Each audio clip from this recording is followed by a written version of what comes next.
జై శ్రీకృష్ణ. మన ఛానల్లో సుందరకాండ ప్రారంభం. తతో రావణ నీతాయా సీతాయా శత్రుకర్షణః ఏష పదమన్వేష్టుం చారణ చరితేపతి. సర్వశత్రుమర్దన సమర్థుడైన హనుమంతుడు దేవగంధర్వాదులు విహరించే గగన మార్గాన బయలుదేరి రావణుడు అపహరించిన సీతను అన్వేషించడానికి సన్నద్ధుడయ్యాడు. అసాధ్యమైన పనికి సాధించడానికి ఉద్యుక్తుడై ఆ వానర యోధుడు మెడనెక్కించి శిరస్సు పైకెత్తాడు.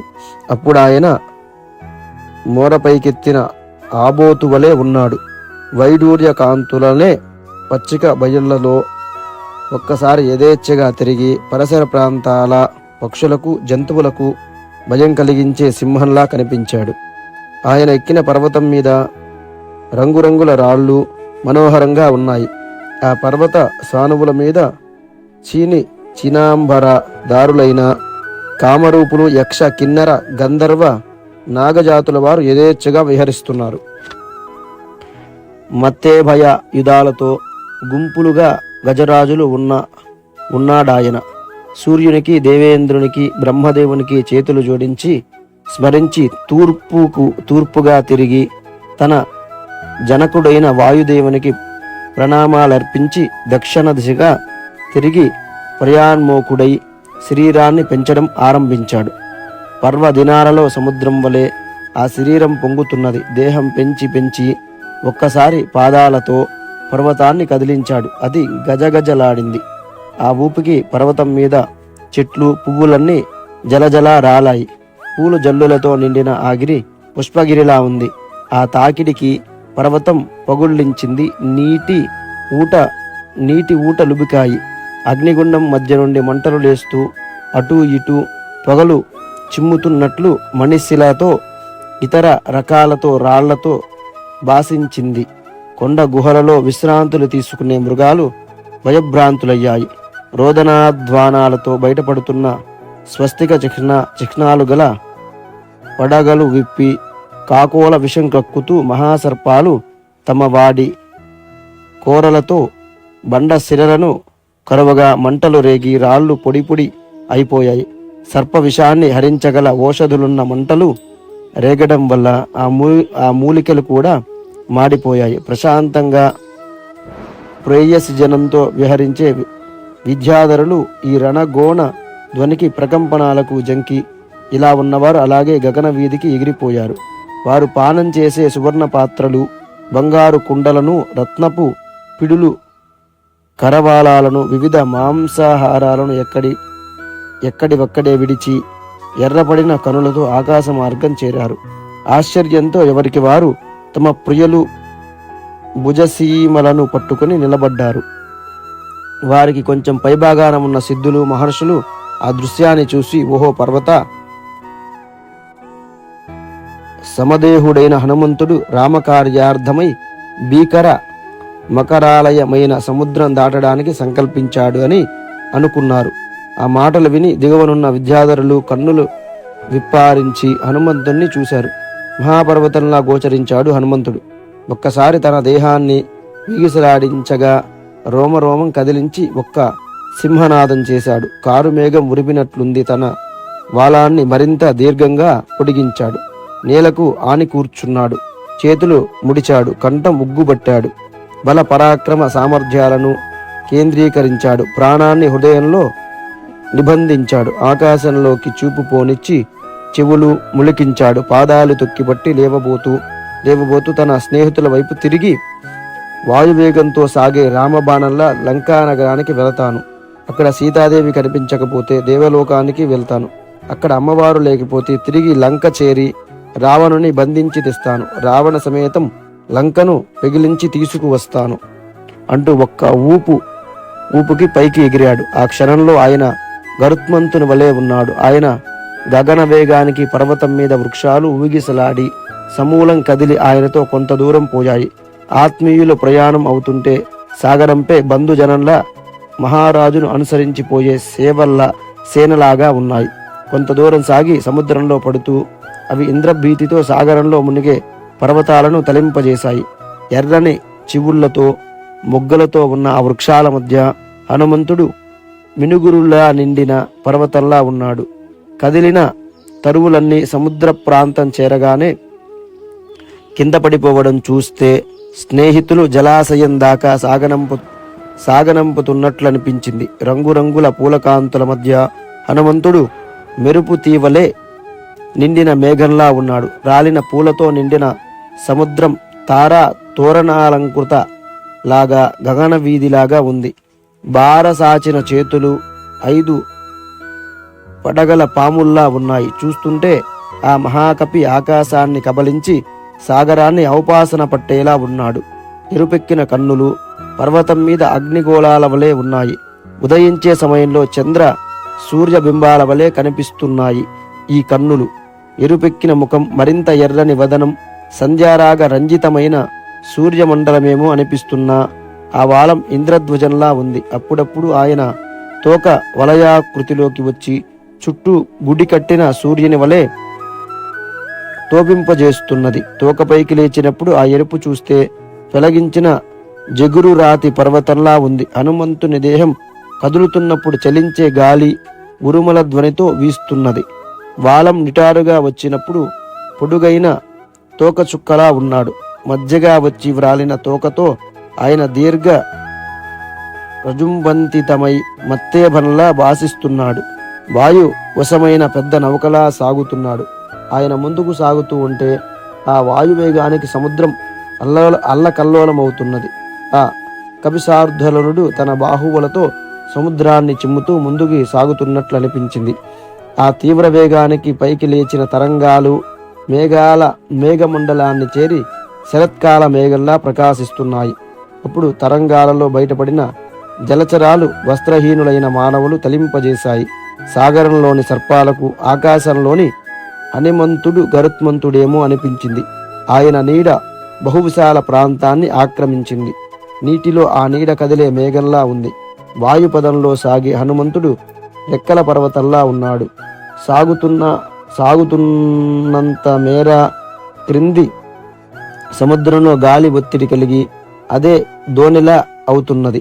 మేఘమండలంలో చంద్రుని వలె సాగుతున్నాడు. దారికి అడ్డు వచ్చి చెల్లాచెదురైన మేఘాలు రకరకాల కాంతులు లీలమవుతున్నాయి. హనుమంతుని తీవ్ర గమనాన్ని తిలకించి దేవ గంధర్వగణాలు పూలవాన కురిపించాయి. ప్రయాణంలో వాయువు సహకరించాడు. సూర్యుడు చల్లగా ఉన్నాడు. గగన సంచారులెందరో ప్రశంసా వర్షం కురిపించారు. అనాయాసంగా ఆకాశ మార్గాన సాగే ఆ మహాకపిని అభినందించారు వారు. ఇక్ష్వాకు వంశీయులైన సగరుల వల్ల వృద్ధి పొందిన సాగరుడు ఆ హనుమంతునికి ఏదో విధంగా సాయపడడం తన కృతజ్ఞతకు అవకాశంగా భావించాడు. ఈ సాహసయాత్రలో హనుమంతునికి కొంత విశ్రాంతి ఇవ్వగలిగితే మరింత సుఖంగా సముద్రం అవతలి ఒడ్డున చేరుకోగలడనుకున్నాడు. తనలో మునిగిన హిరణ్యనాభుడైన మైనాకుణ్ణి పిలిచి పాతాళంలోని రాక్షసులను వెలుపలకు రాకుండా దేవేంద్రుడు నిన్నక్కడ అడ్డుగా ఉంచాడు. ఇప్పుడు నువ్వు కామరూప శక్తితో పైకి పెరిగితే నీకు నాకు ఎంతో మేలు జరుగుతుంది. ఇక్ష్వాకు వంశీయుడైన శ్రీరామచంద్రునికి సేవ మేలు కలుగుతుంది. సేవా ధర్మంతో హనుమంతుడు వెళ్తున్నాడు. నువ్వు పైకి పెరిగితే కొంతసేపు విశ్రాంతి తీసుకుంటాడు. ఆలస్యం చెయ్యకు. ఆయనకు ఆతిథ్యమిచ్చి మన కర్తవ్యం మనం నిర్వర్తించి పెద్దల మన్నులం పొందుదాం. ప్రవాసంలో ఉన్న సీతను అన్వేషించడానికి వెళ్ళే ఈ వానర వీరునికి శ్రమ లేకుండా సాయపడాలి అనగా విని మైనాకుడు మేఘమండలాన్ని చీల్చుకొని వచ్చే సూర్యుని వలె సముద్రం నుండి పైకి లేచాడు. కాగి కరిగిన బంగారు కాంతులతో శిఖరాలతో లేచిన మైనాకం కాంతితో నీలాకాశం పసిడి శోభ లీనమైంది. పెరిగి తన మీదకి వచ్చే మైనాకాన్ని చూచి హనుమంతుడు తన ప్రయాణానికి ఏదో అడ్డం వస్తుందని భావించి తీవ్ర వేగంతో శిఖరాన్ని ఢీకొన్నాడు. మైనాకుడు హనుమంతునికి తీవ్ర వేగ శక్తికి సంతోషించి వానరోత్తమ, అనన్య సాధ్యమైన ఈ సాగర తరుణంలో కొంతసేపు నా శిఖరం మీద విశ్రాంతి తీసుకో. నువ్వు రామకార్యార్థమై వెళుతున్నావు. ఆ రామచంద్రుడిని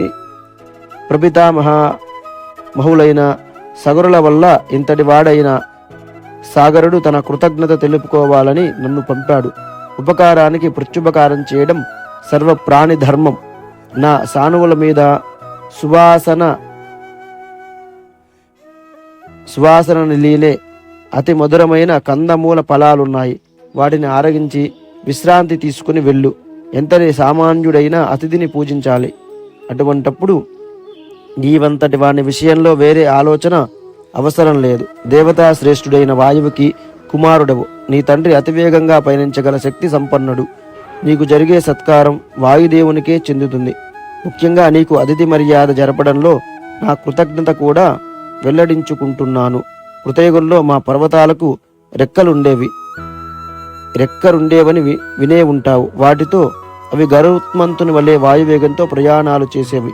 అవి ఏ ప్రాంతాన పడతాయో అని అందరూ భయపడుతుంటే దేవేంద్రుడు వజ్రాయుధంతో వాటి రెక్కలని ముక్కలు చేశాడు. ఆ సమయంలో వాయుదేవుడు నన్ను సముద్రంలో పడివేశాడు. ఆయన వల్ల నా రెక్కలు సురక్షితంగా ఉన్నాయి. ఇప్పుడు తెలిసిందా నేనెందుకు అందరం చూపుతున్నానో? నా సత్కారాలు పొంది అనుగ్రహించు అన్నాడు. మైనాక నీ ఆదరవచనాలే నాకెంతో సంతోషం కలిగించాయి. అయితే ఇప్పుడు నేను ఆగడానికి వీలు లేదు. సూర్యాస్తమయం కాకుండా నేను అవతలి తీరం చేరాలి. మరొక విధంగా నువ్వు భావించకు. అతిథి సత్కారం అందినట్లే విశ్వసించు అని తన చేతితో గిరిశిఖరం సృజించి ముందుకు సాగాడు. సాగరుడు మైనాకుడు హనుమంతుణ్ణి ఆశీర్వదించారు. దేవేంద్రుడు మైనాకుణ్ణి ప్రశంసించాడు. వాయువీధిని వీడి విమల వినీలాంబర వీధిలోకి వెళుతున్నాడు. సిద్ధ సాధ్య దేవఋషి సంఘాలు హనుమంతుణ్ణి అభినందిస్తున్నాయి. ఆ సమయంలో వారు నాగమాత సురసను పిలిచి, ఈ హనుమంతుడు సాహస పరాక్రమోపేతుడు. దానికి తోడు ధీశక్తి ఉన్నదో లేదో పరీక్షించాలి అనగా ఆమె భయంకరంగా రాక్షసాకారంతో బయలుదేరి హనుమంతునికి అడ్డుగా పోయింది. మా ప్రభువులు నిన్ను నాకు భోజనంగా ఇచ్చారు. నువ్వు మర్యాదగా నా వదన గహ్వరంలో ప్రవేశించి హాయిగా ఆరగిస్తాను అంది. అప్పుడు ఆయన దశరథ నందనుడైన రాముడు భార్య సీతతో తమ్ముడు లక్ష్మణునితో వనవాసానికి వచ్చాడు. అక్కడ సాధు జన రక్షణ కార్యమగ్నుడు కాగా రాక్షసులకు వీరి మీద ద్వేషం కలిగింది. అంతతో వారి ప్రభువైన రావణుడు దొంగచాటున సీతను అపహరించుకుపోయాడు. ఇప్పుడు నేను సీతాన్వేషణకు వెళుతున్నాను. ఆ పని పూర్తి కాగానే వస్తాను. నన్ను నమ్ము అన్నాడు. మాటలు కట్టిపెట్టు. ఈ భవనంలో నన్ను అతిక్రమించి పోగలవారు లేకుండా వరం ఇచ్చారు దేవతలు నాకు అంది. హనుమంతుడు, సరే, నా శరీరం పట్టేంత విశాలంగా నీ నోరు తెరుస్తావా అంటూ దేహాన్ని పెంచుతున్నాడు. సురస తన వదన గహ్వారం విశాలం చేస్తున్నది. ఆయన ఎంత పెరిగితే అంత రెట్టింపు నోరు పెంచుతున్నది. అలా పెరిగి పెరిగి ఒక లిప్తలో అంగుష్ట మాత్ర దేహుడై మరొక లిప్త వ్యవస్థలో ఆమె ఉదరంలోకి పోయి పైకి వచ్చి, ఓ ద్రాక్షాయిని, మరి నాకు సెలవా అన్నాడు. సురస, నాయన సుఖంగా కార్యసాధన చేసి రామచంద్రునికి సంతోషం కలిగించు అంది. గరుత్మంతుని వల్లే సాగుతున్నాడు హనుమంతుడు. సింహ, శార్దూల, పక్షి, సర్పవాహనాల మీద విహారయాత్ర చేసే విద్యాధి రాది గణాలన్నీ సంతోషిస్తున్నాయి. చంద్ర సూర్య సంచార యోగ్యమైన మంగళపదంలో వెళుతున్నాడు. సాగుతూ ఉండగా హనుమంతునికి గమనం ఆకస్మికంగా ఆగిపోయింది. ఏమిటా అని క్రిందకి చూశాడు. సముద్రంలో ఛాయాగ్రాహిణిక సింహిక కనిపించింది. ఆ సముద్రం లోపల నుండి నోరు తెరిస్తే పైకి లేవడం చూశాడు. సీతాన్వేషణకు బయలుదేరే సమయంలో సుగ్రీవుడు చెప్పాడు, దక్షిణ సముద్రం మీద వెళ్ళేటప్పుడు జాగ్రత్తగా ఉండాలి. అందులో ఒక రాక్షసి ఉంది. దాని మీద పడిన నీడ ఆధారంగా ఆ ప్రాణికి క్రిందికి లాగుతుంది అని. అది గుర్తుకు రాగానే తన శరీరాన్ని వర్షాకాల మేఘంలా విశాలంగా పెంచాడు.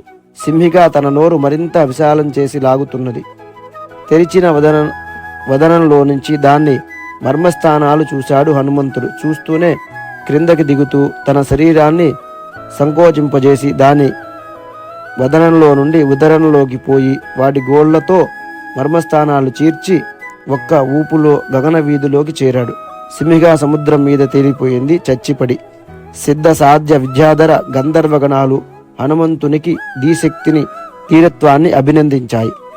సాగి సముద్రంలో అవ్వలి ఒడ్డున చేరాడు. అక్కడ వానలు సముద్రంలో ప్రవేశించి నదీముఖ ద్వారాలు చూశాడు. వనాలు పర్వతం మీద దిగుతూ నేనింత విశాల దేహంతో ఉంటే రాక్షసులందరూ నన్ను చూడగానే కాంక్షతో రావచ్చు, అది కార్యభంగ హేతుమవుతుంది అనుకుంటూ శరీరాన్ని బాగా కుచించాడు. బలిచక్రవర్తిని వంచడానికి త్రివిక్రమ రూపం ధరించిన మహావిష్ణువు వలె పెరిగిన హనుమంతుడు వామనాకృతి ధరించి ఆ కొండ మీద విహరిస్తూ లంకా నగరాన్ని చూశాడు.